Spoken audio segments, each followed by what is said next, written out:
Hello.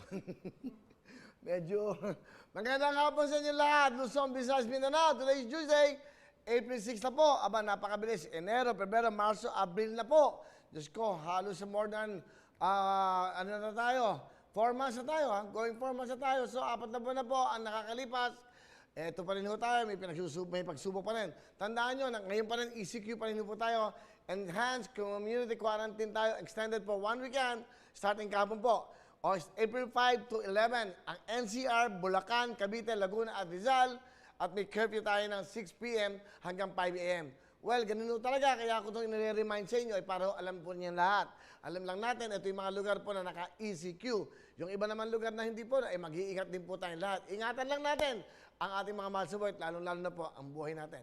Importante yun, nakatuto kayo dahil welcome sa Wawawin, Tutok Tuwila!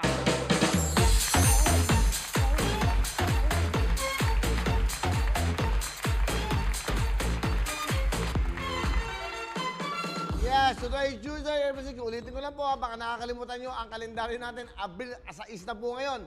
Ito ay Tuesday, Martes po ng 2021. At syempre, kita nyo nga naman, kagaya na sinabi ko kanina, 4 na buwan na po nakakalipas. Tuloy-tuloy tayo dahil, well, maganda naman dahil tayo ang live lang ngayon napapanood nyo at ang mga news ng GMA7. Live po ang Will, of course, ang Wawawin Tutuktuin dito po sa Will Tower. Alas 5 hanggang alas 6:30 po, Lunes hanggang Biyernes po yan. Okay, malulungkot, ganun talaga ang buhay.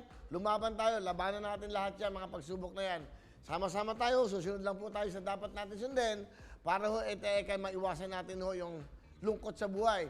Kasi pag kayo naka-face mask, eto, katulad nito, yung aming Wawawin Tutuktuin na face mask, ang ganda, safe na safe kayo dyan. Pinamimigay ho namin ngayon yan, yan. Tapos, maghahanap din tayo ng face shield, no? So, mga kailangan yan. At the same time, ito ay mga jacket na pamimigay natin. Kulay na Shopee. At ito, pakita lang natin. So, para safe na safe po tayong lahat. Meron kayong jacket, meron kayong face mask, meron kayong face shield, yan o. At siyempre, yung nandun sa studio natin. Hanggang Friday lang kami dito, pero babalik kami ng studio dahil may good news kami sa inyo. Okay? So, okay pala, no? Okay naman. Mas gwapo nga ako pag ganito, no?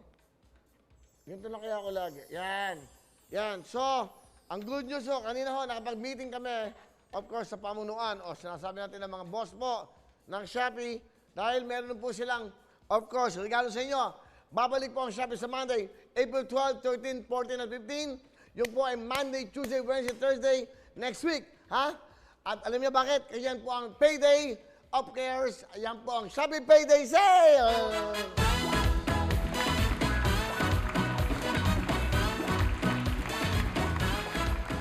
So, starting Monday po, balik kami ng studio ng GMA7. Nandiyan po kami at 12 po, at 13, 14, at 15 po. Ha? Dahil meron tayong payday sale ng Shopee. Maraming salamat sa Shopee dahil andyan na naman sila, makakabigay na naman sila, of course, ng regalo at tulong sa ating mga kababayan. Iyan po, Hello mga kapuso! Ako po si Ipon. Minabati ko unang-una dyan mga kaipo natin, mga kaskwami ko dyan. Nagustuhan nyo ba ang video na to? Marami pa kaming inanda para sa inyo. Mag-subscribe lang sa Wawawin YouTube channel. Tsaka, don't forget to hit the, the bell button para lagi kang updated. Yun lang!